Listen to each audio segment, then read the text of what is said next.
Well, good morning. It is a good morning. Welcome. My name is Bridget Coughlin. I'm the president and CEO at Shedd Aquarium, and we are absolutely thrilled to host and introduce this momentous, beautiful day. Sitting on the shores of Lake Michigan, America's third coast, we at Shedd Aquarium work at the nexus of oceans and the largest body of fresh water in the world. And we do this work along with our partners very much with the same intention as the legislation that we're here to celebrate. We do this work for people, for communities, and for wildlife. As you all know, the recent United Nations scientific report from the International Panel on Climate Change, or IPCC, confirms yet again that climate change is the largest threat to our planet today and indicates that humans are the root cause of Earth's warming. We also need to be the root solution. The report is a cry for action. But if we act fast, with collective purpose, and follow the science, we can build back healthier communities. We can restore and have stronger economies, and we can save this blue planet that we all share. Now, we are celebrating the start of that type of action today, right here in the state of Illinois, with the Climate and Equitable Jobs Act. I want to congratulate and personally thank, as a mom of 3 young boys who are going to inherit this planet, those that helped push this boulder up the hill. Generations to come will thank you for this work and thank you for this legislation.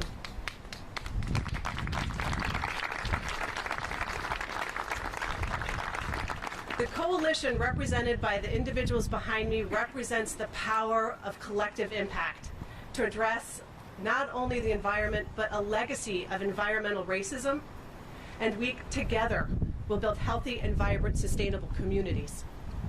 So this law is not the finish line, it is the start line. And Governor, we stand ready as your partners at the aquarium to help inform supporters, advance smart science, rebuild and rewild aquatic habitats. But before, Governor, I yield the podium to you and welcome you, I wanted to make sure that, not lost in the political narrative, that you have an opportunity, everyone here, to look nature in the eye. Look at some of the benefactors of this act. These beautiful animals and those that they represent share this planet with us, and today, together, we are making it better. And we're starting right here in the amazing state of Illinois.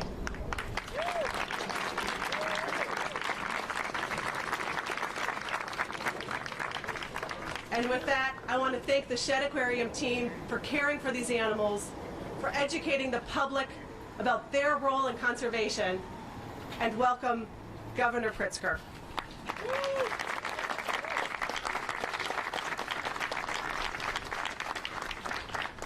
What a terrific pleasure it is, and especially to see my old friend Wellington, who I unfortunately last got to see at the very beginning of the pandemic, but who was a star for all of us, reminding us of the social distancing that we needed to maintain back then.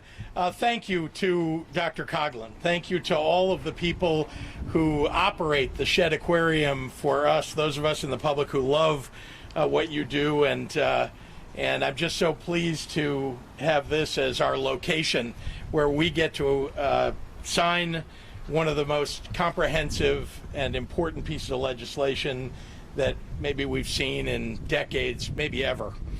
And to all who have joined us on this momentous occasion, thank you. Thank you, thank you, thank you to all of you.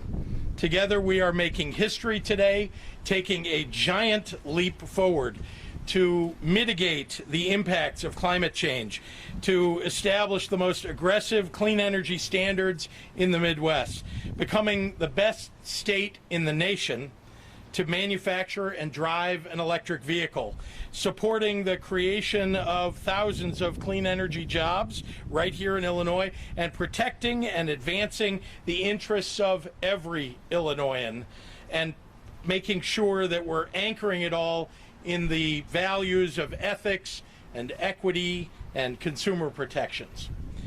Let me take a moment to name just a few of the advocacy groups who have worked for years.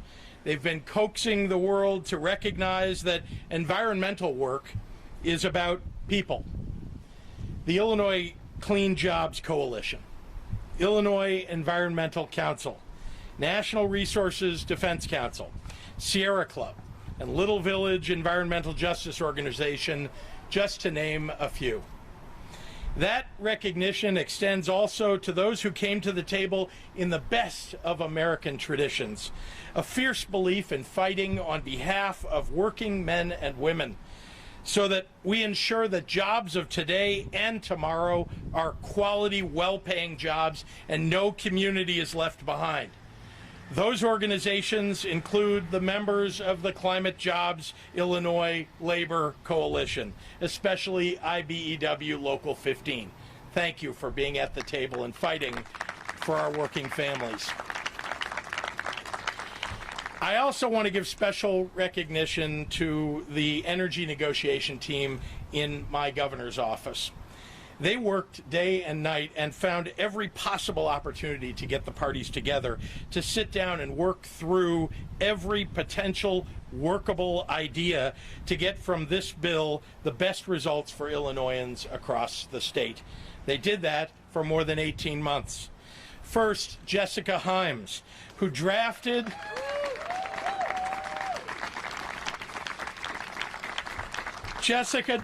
and poured through thousands of pages of text, coordinating agency feedback at all hours of the day, and somehow found the time in between to put herself through law school.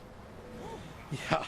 Jane Flanagan and Anna Crane from my governor's office legal team, who were there to make sure that the details reinforced the grandeur at every step of the way, along with Bria Scudder, my first assistant deputy governor, as well as our brilliant partners in thought leadership and in crunching the numbers, Doug Scott and the Great Plains Institute. I'd also like to thank Max Chang and the team at Synapse Energy Economics, whose thorough and independent audit of Exelon and Exelon's willingness to open their books allowed us to preserve Illinois' valuable nuclear fleet, the nation's largest, at the lowest cost to the ratepayer, preserving our path to a zero-carbon future. Finally, a superhero who made it his mission every day to deliver for me and for the people of Illinois a comprehensive energy bill that would make Illinois a national leader, Deputy Governor Christian Mitchell.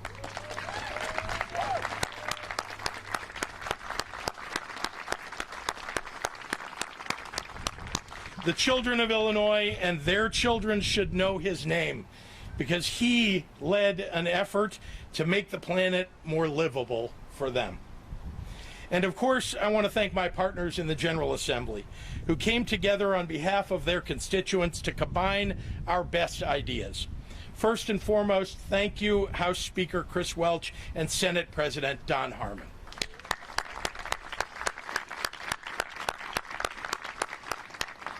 And none of this is possible without the hours and days and weeks and months of toiling in working groups that was accomplished by leaders Marcus Evans, Robin Gable, Bill Cunningham, and Michael Hastings, Senators Selena Villanueva and Representative Will Davis, and Representative Cam Buckner and Representative Ann Williams, and so many more who helped to turn passion into progress.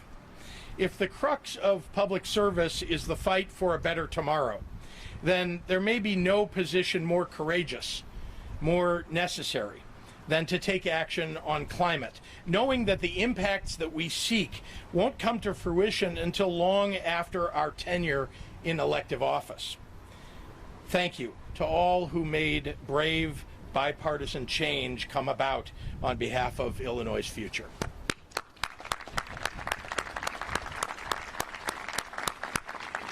We can't outrun or hide from climate change, not to the north where the boundary waters burn, not to the south where Ida swallows lives and livelihoods in the blink of an eye. No, the consequences of our actions are here all around us. We've seen the effects of climate change right here in Illinois repeatedly in the last 2.5 years alone. A polar vortex, devastating floods, microbursts that destroy buildings, record lake levels, extreme heat, and emergency declarations in more than a third of Illinois' counties. Declarations, frankly, that people have had to live through, these declarations of emergency that have destroyed people's lives and livelihoods in those counties. There is no time to lose. But what we can do, what we must do, and thanks to the Climate and Equitable Jobs Act, Illinois is doing, is to fight to stop and even reverse the damage that's been done to our climate. As of today, Illinois is a force for good, for an environmental future we can be proud of. Over a half-century ago, Illinois established the nation's first state agency dedicated to cleaning up and protecting the environment. Yes, that was Illinois. Today, we established the nation's leading climate action plan, including becoming the first Midwest state to require 100% carbon-free energy by 2045. Doubling, it's okay to applaud for that. Doubling our investments in renewable energy, making it clear to the world that Illinois is open for business with long-term stable financing to boot. Establishing a $4,000 electric vehicle credit for every Illinoisan and an up to 80% rebate for the build-out of charging stations, lifting up Illinois' reputation as the nation's hub for EV manufacturing, as Rivian and Lion Electric have already made clear. Fostering an energy sector that reflects the population that it serves, with investments in workforce hubs and a path to prosperity for minority contractors and Illinoisans living in environmental justice communities. And doing all of that while setting historic standards for utility accountability, increasing disclosure requirements, protecting ratepayers, and creating a watchdog called the Public Utility Ethics and Compliance Monitor to ensure the highest level of ethical standards. In short, with economic growth and jobs woven into its fabric, this new law is the most significant step Illinois has taken in a generation toward a reliable, renewable, affordable, and clean energy future in a generation. Thank you. Thank you all for everything that you've done to get us here. And with that, I am proud to turn this podium over to a man who saw the fierce urgency of now and who provided the leadership to match it. And that's our speaker, Chris Welch.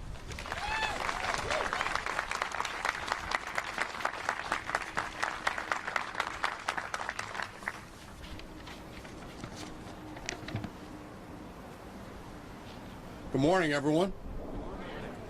It is so exciting to be here on Lake Michigan at the Shedd Aquarium for this great momentous occasion.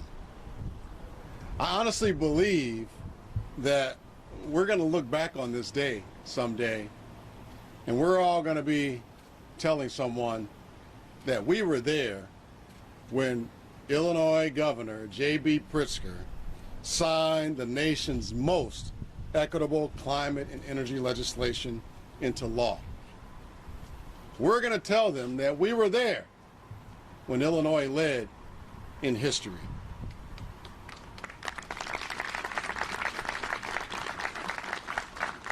It really can't be overstated how proud I am of the work that went into getting us here today.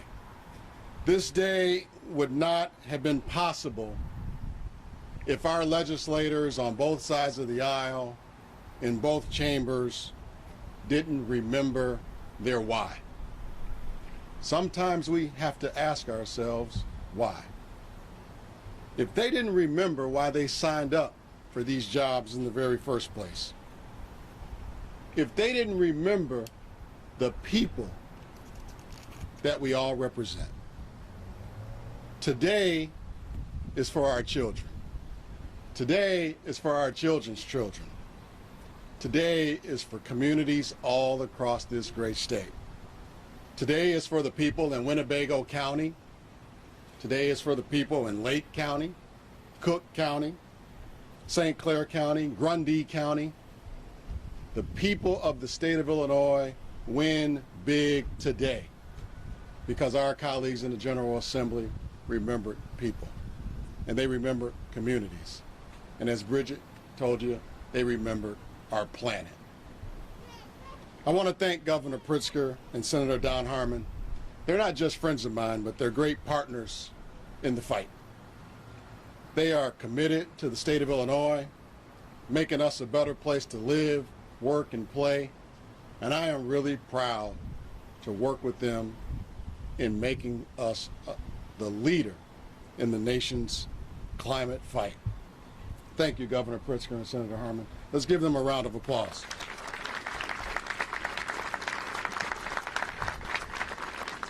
I also have to recognize my colleagues in the House who advocated tirelessly on behalf of their constituencies and the entire state.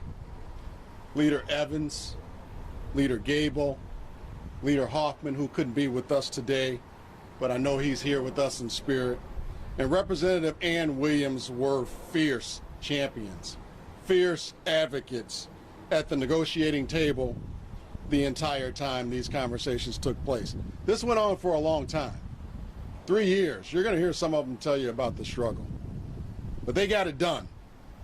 They did it for the people of this great state, and they did it in a bipartisan way. They did it because they know that climate change is real.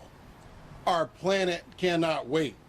The lives of my children, Tyler and Marley, the lives of the governor's children, Senate President's children, the lives of all of our children were at stake. They did it for the people. This bill puts our state on the path to a clean energy future that Illinoisans deserve, and it gives our state a very clear future. A very clear future that's brighter than any other state can say. We have a very clear timeline for a carbon-free economy. It protects thousands of jobs in communities all across this state. It creates job equity, specifically focusing on communities of color that have been historically marginalized and kept out of this evolving industry. I'm really proud of this fight that we put on. And it includes some of the strictest utility ethics reforms in the nation, which are very much needed. We know that. We've read the headlines. We've read the same headlines that all of you have read.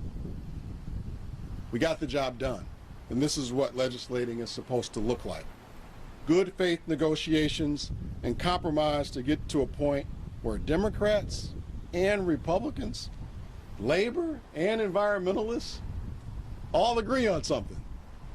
Yes, I believe in the impossible. The impossible does become possible when we all work together. I want to again thank everyone for their work on this bill. The people of Illinois are better for it because you all made the impossible possible. Now, I want to bring to the podium someone who is very special to me. You know, I've been telling everyone, I'm a baseball guy. I love baseball. And whether you're a Cubs fan, Sox fan, or a Cardinals fan, whatever team you root for, you'll understand this. A championship team has good pitching. Starting, middle relief, and a closer. If you're a baseball fan, you know what I'm talking about. You need all three. A championship team needs all three. And we had all three in the house. Our championship team got it done. But you know you don't win a championship without a great closer. And I want to bring up our closer on this team this year, the Assistant Majority Leader and the Chair of the House Labor Committee. Please welcome to the podium a real champion, Leader Marcus Evans. Thank you all so much.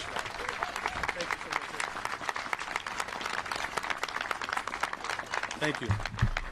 You know, it's great to be on a team. You know, my high school baseball coach would tell Speaker Welch that I wasn't very good, couldn't really hit those balls with movement. So thank you, Speaker Welch, for believing in me. And thank you, Speaker Walsh, for your collaborative, strong leadership. You know, ideas come, and they come in legislation, and that legislation must move through the assemblies. And it was such a joy to have the trust of Speaker Welch, along with Leader Hoffman, Leader Gable, Chairman Williams, Chairman Buckner, and all of my colleagues in the House to move this great piece of legislation through. And when you looked at the board, you saw 80-some-odd votes. I believe it was 82 votes. And in those 82 votes, and 83 all around, 83 votes. And 83 votes sent a clear message that it was bipartisan, and it sent a clear message that we want to move energy policy forward. We want reliability, we support labor, and of course our partners in environmental justice and our partners in the solar industry. Of course, I must give a shout out to the Southeast Environmental Task Force, you know, an organization on the southeast side of Chicago that's done great work in this space for so many years. And as a child, I would go to those meetings, and it's such a pleasure to work in this energy space. And again, have the trust of my colleagues, starting with Speaker Welch, all down the line. And I thank my colleagues for trusting me with this task, and was proud to lead it to the finish line. But after the finish line in the House, what is next? And what is next is a chamber in which we can respect, and a chamber in which we have trust in. It is nothing like having trust in your partner chamber. The leader of that chamber is a man that I've known for many years. Look at his track record. Don't take my word for it. Senate President Don Harmon has been a champion for energy, labor, and solar development for so many years. I've watched him work bills as Senator Harmon, and it's just a pleasure to welcome Senate President Don Harmon. Again, a great man and someone who's been a champion in this space for so many years. So, Senator Harmon.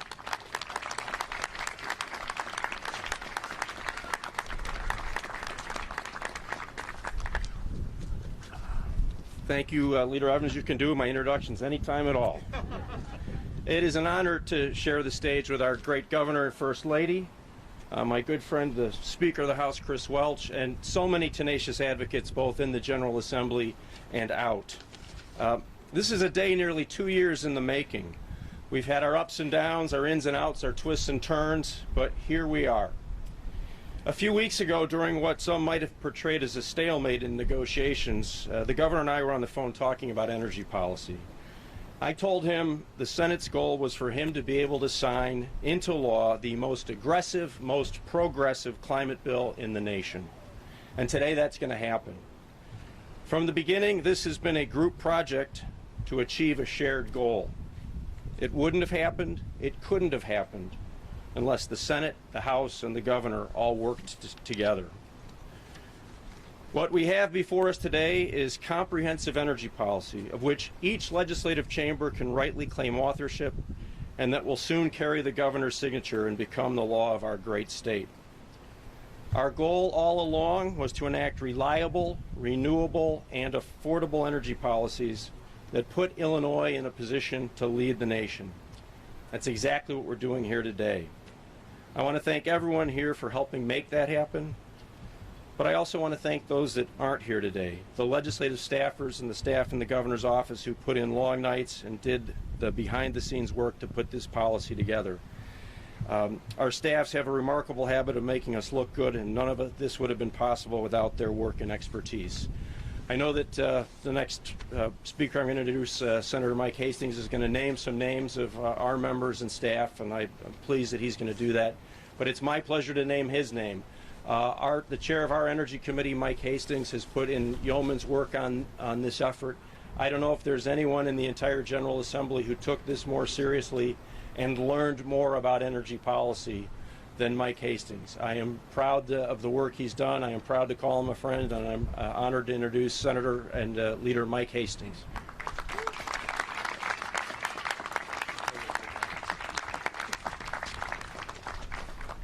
I owe the President $5 for those comments.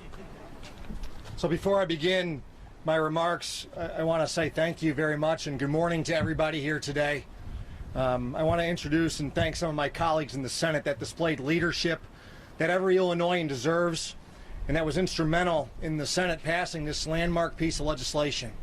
Our Senate President is probably one of the best leaders I've served with, from combat to business to the General Assembly. And Senate President Don Harmon, thank you very much, sir, for trusting me with this endeavor. to Senate President Pro Tem Bill Cunningham. He brings wisdom, knowledge, and a sense of order to a lot of our meetings, and if any of you get to know him, he's just truly a special person. Leader Cristina Castro, Senator Belt, Senator Laura Ellman, Senator Selena Villanueva, Senator Sue Rezin. Their leadership over the last 2 years, 4 hours a day, 3 days a week during the COVID pandemic. I'm talking hundreds and thousands of hours of countless meetings, site visits, negotiations. They can't be understated. I'm proud to serve alongside all of you. I want to make mention of one young lady. Her name is Mary Hanahan. Just give her a round of applause.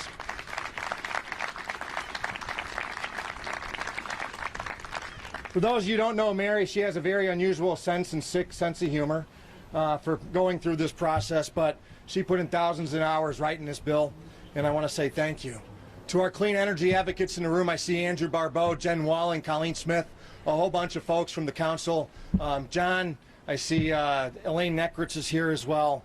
Your approach was not only professional, but it was persistent in your pursuit of a sustainable, clean energy future for Illinois. To Governor J.B. Pritzker, First Lady, it's always an honor to stand before you, and to your staff. Deputy Governor Christian Mitchell, I guess you're a superhero now, but to Jessica Himes and the team, thank you for thinking big. Thank you for providing the General Assembly with an alternative point of view. This bill is truly a compilation of great ideas for some truly special people. And speaking of special, Bridget, this place is unbelievable. What a special moment, what a special place to sign such a historic piece of legislation into law, that being the Shedd Aquarium. This is a place that reminds us that we don't share this planet alone. It's a place that shows us how magical and how precious our environment truly is. Governor, this is a perfect place. And when this place is full of children, like my children who I take here from time to time, who look in amazement of all the Shedd Aquarium has to offer, you can't help but ask yourself, are we doing enough to preserve what we have today and improve it for future generations? Today I can confidently say that our great state has boldly taken actions not just to help improve the environment for future generations, but to set the standard. To set the standard and create a national model for other states and even for other countries to follow. The General Assembly took action and refused to settle and accept anything but for the best of our clean energy future. Look at the facts before us. Look at them. They're undisputable. We have increased high heat days. We have increased global carbon emissions. We have increased extreme weather events. Our world is changing, and inaction would be an injustice for all of us. That's why I'm very proud of this piece of legislation. Not only was it collaborative, but it focuses on what matters most to the people of Illinois. And first, I have to say it preserves the nuclear fleet. Our leader when it comes to carbon-free electric generation. And it's fueled by the hard-working men and women of organized labor. And it's led by great people like Tim Dre, Pat Devaney, Mikey Clemens, Bob Ryder. Where's Terry McGoldrick? He deserves a round of applause. Him and Billy Phillips. These guys are warriors that fight for working class people. I see Tony from the Carpenters Unions here today, hometown. But I want to tell you about how special these people are that work at these plants. At Byron Generating Facility, I want to make mention of this. They operated during a pandemic, and they operated at a time where they were not sure whether or not that plant was going to stay open and whether or not they were going to be able to keep their jobs and whether or not they have to pick up and move out of the state of Illinois. They operated at 99.8% capacity. They had zero OSHA violations, and most importantly, they kept their lights on. You can clap for that too. But Terry and Bill, I want to tell you, I visited every nuclear plant in the state, and I've talked to all the workers there and the stories that they shared. And the stories of our workers at the plant worrying of whether or not they should sell their home and look for employment elsewhere. No more, my friends.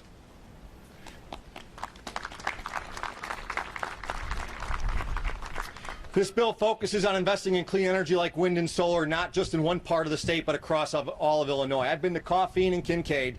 I saw the devastation of what happens when the plant closes. Our state's new coal to solar program will transition shuttered coal plants into state-of-the-art solar energy sites with world-renowned battery storage. It will help workers, it will help families, and it will help communities thrive once again. This bill invests in people, whether you're black or brown, whether you're coming out of incarceration or you're looking to discover a new career. This bill invests tens of millions of dollars in ensuring that we have the workforce that's prepared for a clean energy economy.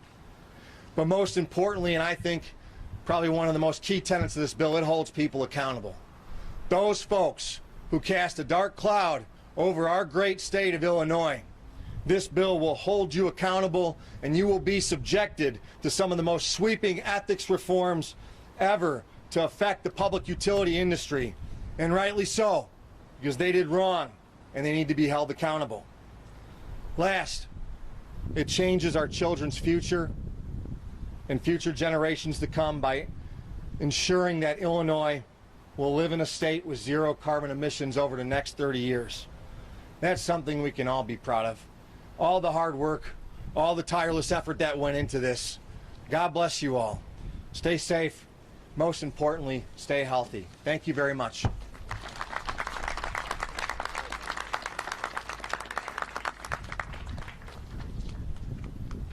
That's the third time I've done this at a bill signing, so I apologize.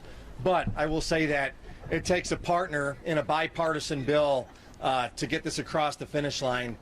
Senator Rezin was there for our countless meetings throughout COVID, our countless meetings throughout our committee hearings, and our private phone calls that I've always enjoyed. A tireless worker on behalf of the nuclear facilities in her district, Senator Sue Rezin.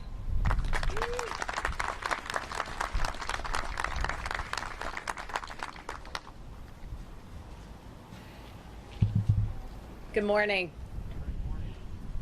As Senator Hastings says, and if you haven't heard me say this before, I am the proud senator that represents 3 of the 6 nuclear power plants, and I am honored to be here today.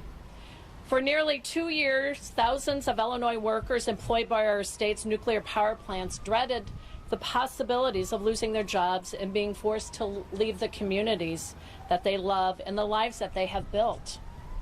Communities like the ones in my district feared that what would happen once their plants went offline, and they lost the vital tax revenue that they provide for their schools and their critical services.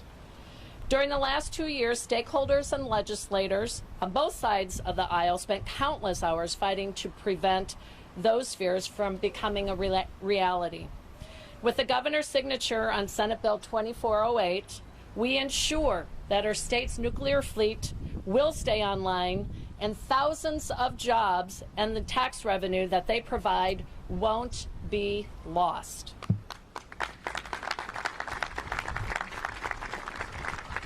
We ensure that our state won't lose the source of over 50% of its total energy and nearly 90% of the carbon-free energy. We ensure that our state has a better energy path, and we ensure that our state's goal of achieving 100% carbon-free energy by 2050 can be achieved. Now, as you know, this legislation has been going on for 3 years, and there's so many groups here that have been at the table. If anyone asked what we did during the pandemic, it was energy meetings via Zoom. And but also I have local representatives from our area today who are tireless advocates and understand the importance of the nuclear in their backyard and the jobs. So I have Nancy Norton from Grundy Economic Development, Christina Van Appren from Grundy County Chamber, thank you, Dr. Bug, and also Mark Mitchell for your coalition that you put together to help advocate for this bill. I'd also like to thank my colleagues behind me. Senator Harman, thank you for your leadership, and also Senator Hastings and Senator Leader Cunningham as well for moving this piece of legislation. Speaker Welch, thank you for your leadership, and Representative Leader Evans for your leadership, and my colleague, Representative David Welter, in pushing this bill through the House. These large pieces of policy are not easy to do. Lastly, I'd like to say, when the governor came into office, he had been in office about 3 weeks, and I hadn't met him, so I had asked to sit down and talk with him. And so I went into his office, and we talked for about 30 minutes about the importance of nuclear energy and the challenges that we have in our state with energy. So, Governor, I'd like to thank you for your leadership on this issue, and thank you for pulling us across the line here. Thank you.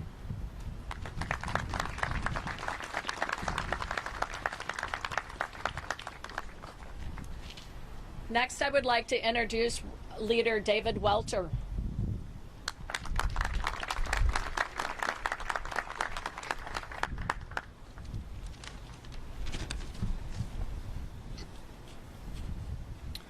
Thank you, Senator. Thank you for everybody being here with us today. My name is David Welter, and I represent the 75th District in the Illinois House. That is home to half of Illinois' nuclear fleet, 3 nuclear plants being Braidwood, Dresden, and the LaSalle Station. We are talking thousands and thousands of jobs, direct and indirect, throughout my entire community.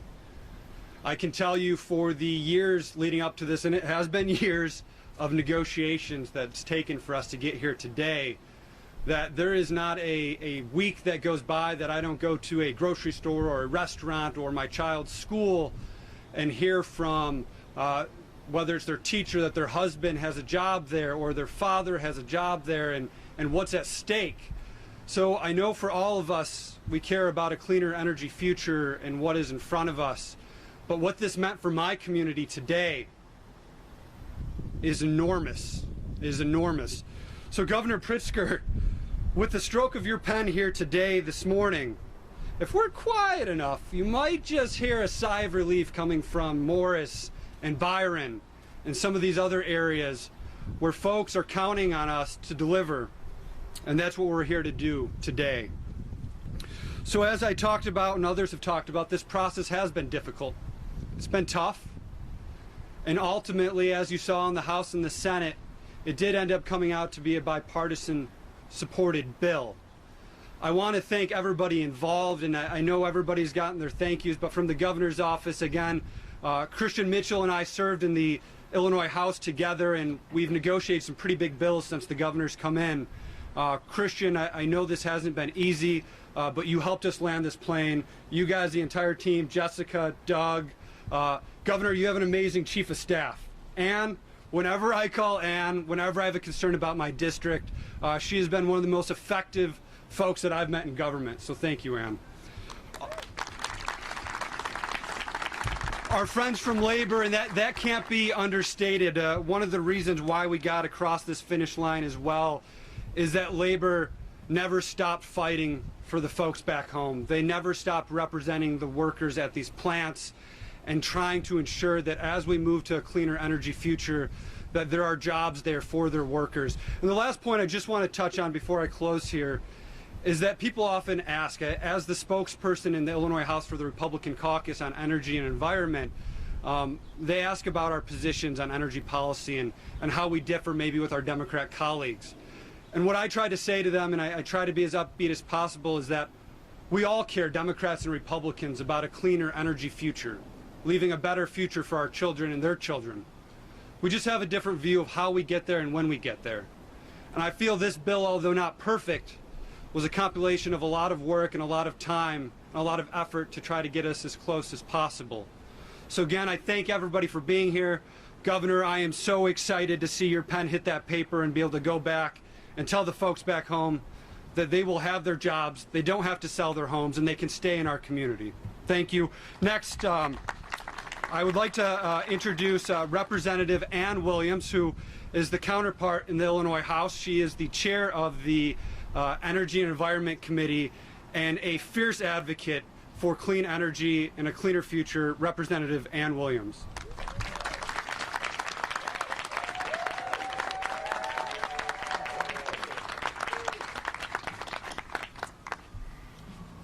Wow.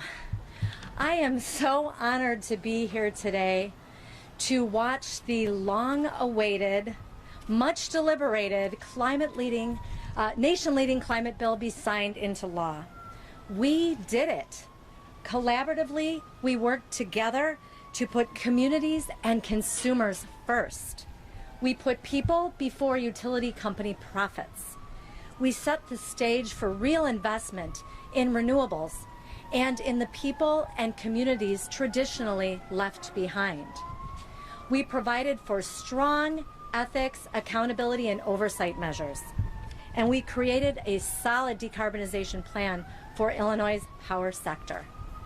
I am so very grateful for my colleagues, the advocates, the community activists, the youth leaders, the faith leaders, for your work to make today happen. And as a legislator, but also as a resident of planet Earth, I want to thank Governor Pritzker for making decarbonization a priority from day one.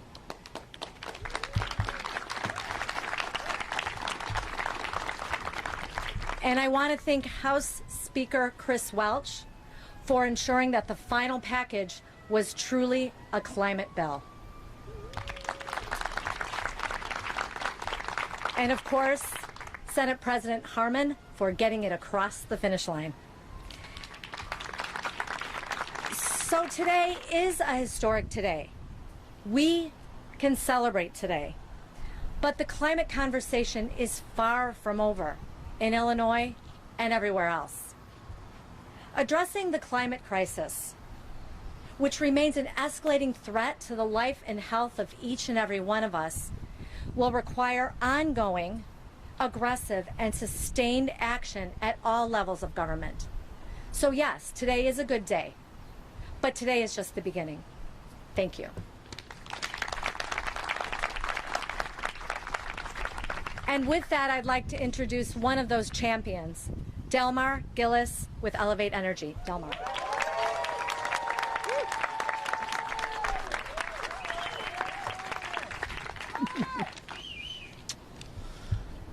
The Climate and Equity Jobs Act is the most equitable clean energy legislation in the nation. Good morning. My name is Delmar Gillis, and I'm the COO of Elevate, and I'm also a member of the Clean Jobs Coalition, and have been working with community leaders, legislators, the governor, and other stakeholders across the state on the Climate and Equitable Jobs Act. Specifically, I've been working to ensure that the equity provisions in the Climate and Equity Jobs Act are nation-leading and set Illinois apart in a historic way. But what does that mean exactly? It means that Cheryl Johnson from the People for Community Recovery has access to seed capital money to build solar in her community. It means that Reverend Tony Pierce in Peoria has access to the Prime Contractor Program that will provide underserved contractors the resources they need to become lead contractors that create jobs in their communities. It means that Troy's Polk from here in Chicago will have access to solar incentives so that he can develop projects that he has been planning for years. It means that Mike Addy, who has been a fearless champion of jobs in Metro East, has a workforce hub in his community that provides job training. It provides support services such as tools, work clothes, and childcare.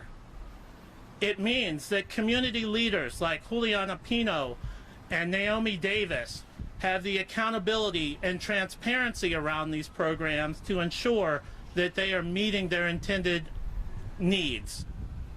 All of these community leaders were critical in developing the equity provisions in this bill. It also means that Chris Williams, a third-generation African-American and electrician, can train the next generation of solar technicians in his community. These are the people that I fought for in Springfield, and this is why the Climate and Equity Jobs Act is the most equitable clean energy bill in the nation.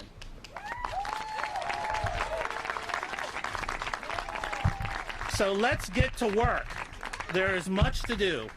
And with that, I would like to say thank you, and I would also like to introduce a friend, an equity advocate, an environmental community leader, Ms. Dulce Ortez.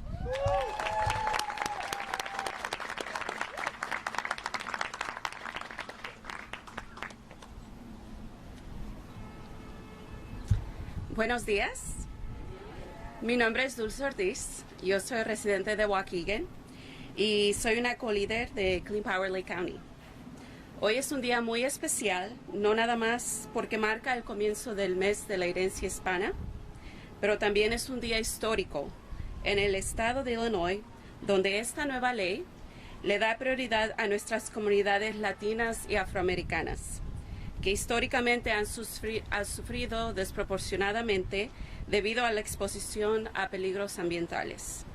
Esta ley crea una economía de energía limpia, decarboniza el sector eléctrico para el año 2045 y crea programas de equidad y justicia económica para crear y capacitar proyectos de trabajos donde más se necesitan, centrando a residentes latinos y afroamericanos y comunidades de primera línea, para garantizar que residentes elegibles realmente puedan acceder a estas oportunidades. El paquete también proporciona programas integrales de transición justa para las comunidades como Waukegan, donde se encuentran plantas fósiles. Incluida es una declaración de derechos de trabajadores desplazados y programas para brindar a las comunidades recursos y notificación de cierres en el proceso de transición. She'll get that? Yeah. Good morning. My name is Dulce Ortiz from Clean Power Lake County and also a member of the Illinois Clean Jobs Coalition. Today is a very special day.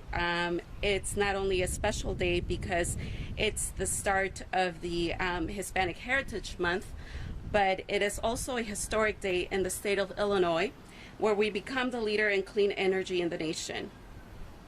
The Climate and Equitable Jobs Act prioritizes Black and Brown communities that have been disproportionately impacted and historically suffered due to exposure to toxic pollution. CEJA creates a clean energy economy in Illinois, decarbonizes the electric sector by 2045, prioritizing the retirement of coal and gas plants in environmental justice communities. This is a huge win for communities like Waukegan that have fought long and hard to ensure emission reductions, and closures were prioritized for plants with the worst environmental justice impacts. CEJA also creates equity and economic justice programs where they are most needed, centering Black and Brown residents and frontline communities to ensure those eligible can actually access these opportunities and build wealth. This package also provides comprehensive just transition programs for communities such as Waukegan, which includes a Displaced Workers Bill of Rights and programs to provide communities with resources, notification of closures, and input in the transition process. I thank Governor Pritzker for putting forward a bold plan to address climate change and close fire power plants like the one in my community. I am a Mexican immigrant, and having the basic human right to breathe clean air, have clean water and clean soil, and equitable access to the clean energy economy is deeply personal to me. This work helps ensure that Black and Brown sisters and brothers everywhere are empowered to own their own future.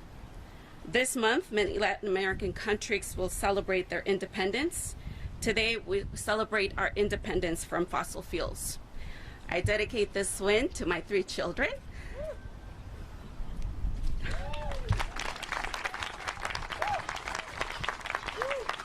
It's been 10 years to ask for a just transition from the coal plant, and 3 years for this bill to happen and be signed today into law. Excuse me. Thank you, and I invite Nakia Crossley to the podium.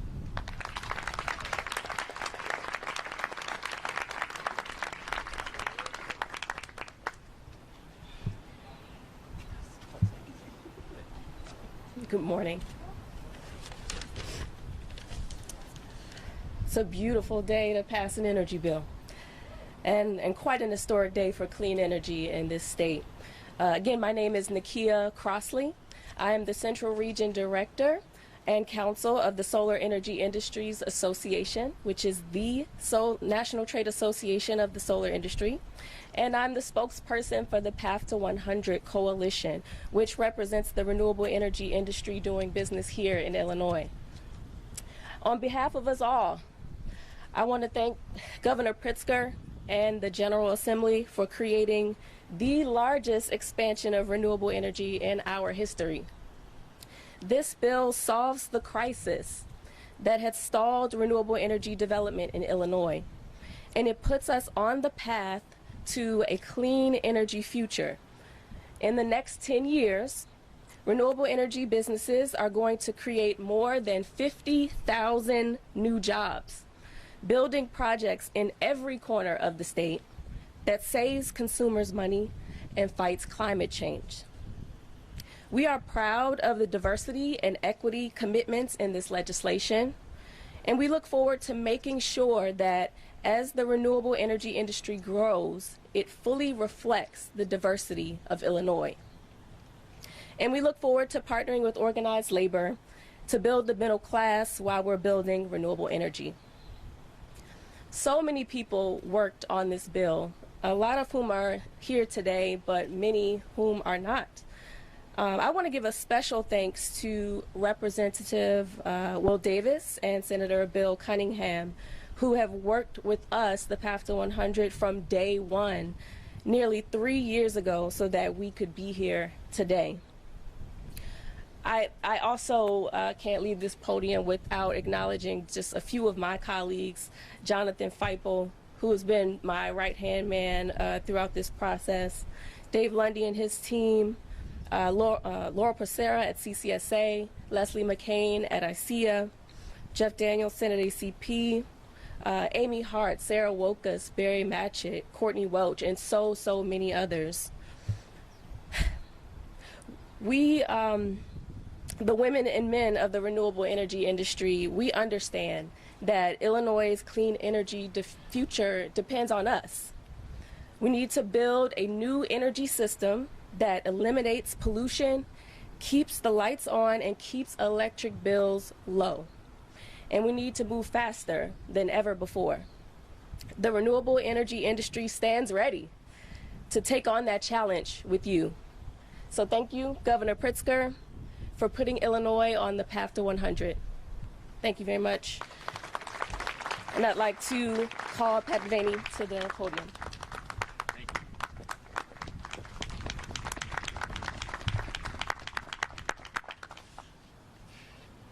So good morning, everyone. I'm extremely proud to be here with President Tim Dre of the Illinois AFL-CIO, Chicago Federation of Labor President Bob Ryder, many assorted labor leaders from across the state on behalf of the 900,000 working men and women in the State Federation of Labor, and in conjunction with Climate Jobs Illinois, the labor coalition made up of our affiliates that have been working for the last couple years to move Illinois forward in the renewable energy space and clean energy generation. From wind turbine technicians, solar panel installers, nuclear plant engineers, to security officers, teachers, and janitors, Climate Jobs Illinois represents hundreds of thousands of Illinois union men and women, and soon to be newly recruited and trainees who will help power our way to a carbon-free future. Organized labor in Illinois has a long history of taking on and winning tough fights for working people and families trying to find their way to the middle class. This new law is a victory for them and for all of the families in Illinois as we take on climate change, which all of you know is the greatest challenge to our generation. With this now enacted piece of legislation proves that we do not have to choose between good jobs and a clean, better future for our state. We can do both. Illinois' new clean energy agenda sets the strongest labor standards in the country, requiring project labor agreements on all utility-scale wind and solar and prevailing wage on all projects other than residential. It protects the thousands of union jobs at the state's nuclear plant that generate the bulk of Illinois' zero-emission energy, and it helps communities reliant on fossil fuel generation to make a just transition into their clean energy future. But equally important, as Delmar so aptly described, it creates the strongest equity provisions of any state in the country. These programs and workforce development tools will not only lift up a new generation of working men and women from communities of color, but will also provide opportunities for black and brown contractors to grow into the renewable energy industry. With these provisions, we can ensure the clean energy grid of the future will be built and maintained right here in Illinois by highly trained union workers to the benefit of their families and their communities. I want to thank our friends with the Clean Jobs Coalition for the opportunity to work together on crafting these important provisions, and we look forward to working with Delmar and all of you in the future to address equity and continued inclusion. I also want to thank our counterparts from the Path to 100 and all of the members of the Legislative Energy Working Group. And finally, I want to recognize all of our legislative leaders on both sides of the aisle. I'm not going to name all of them. You've heard all of their names previously. But they all worked incredibly hard under the leadership of Speaker Welch, Senate President Harmon, and all of their incredible staff.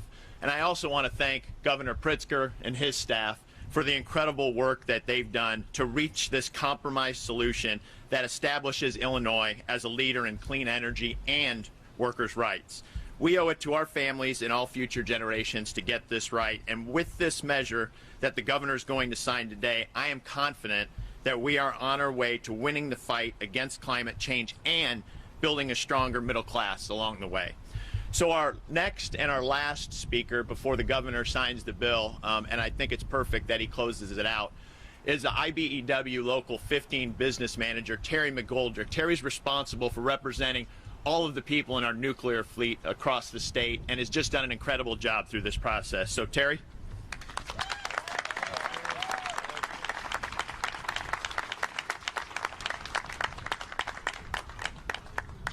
Good morning, everyone.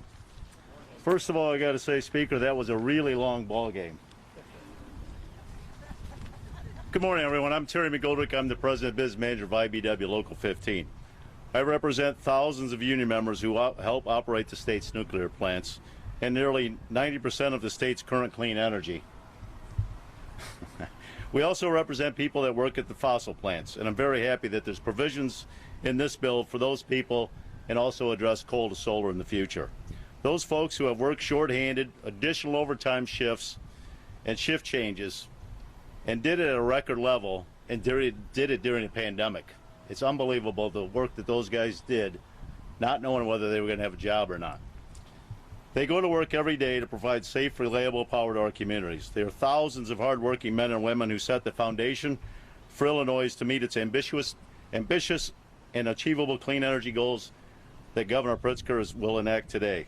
These plants also represent what a union job can do for working people. With the provisions enacted today, they will help create new opportunities for working class people to secure good paying jobs that will support their family. And that's what this is about, is families and communities. That will help them buy a home, send their kids to schools, and save for retirement. And it's a better future for our children. On behalf of Illinois members of the International Brotherhood of Electrical Workers, I thank Governor Pritzker, thank you, sir, and the leaders of the General Assembly for working to find common ground. I especially want to thank Climate Jobs Illinois, including Pat Devaney. The guy's unbelievable. I can't say enough about Pat Devaney. Tim Dre, the president, unbelievable. You guys are absolutely fantastic for working people. Appreciate all your hard work. And I'd like to say that, you know, all these folks behind us, we met with them on several occasions. We called them, we met with them. Christian Mitchell we met with several times. Appreciate all your guys' help. You know, they told me from the get-go that this was going to get done. They just didn't say when it was going to get done. And I certainly didn't think we were going to wait till the last day of the outage, when the outage started on Monday the 13th. So I appreciate all you guys, and thanks to everyone here today. Keeps the lights on and keeps all these folks working. Now I will bring in the closer to sign this bill, Governor J.B. Pritzker. Thank you.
Okay, happy to take any questions from members of the media, and of course we have experts all around us if there's something I can't answer for you.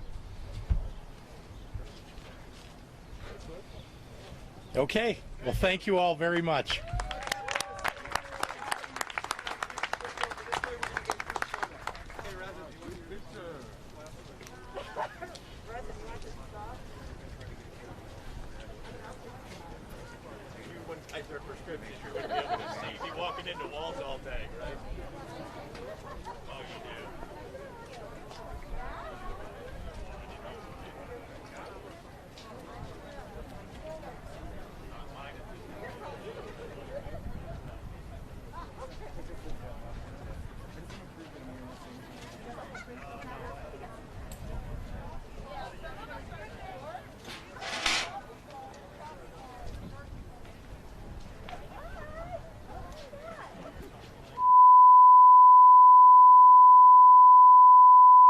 Lost their license as a result of that.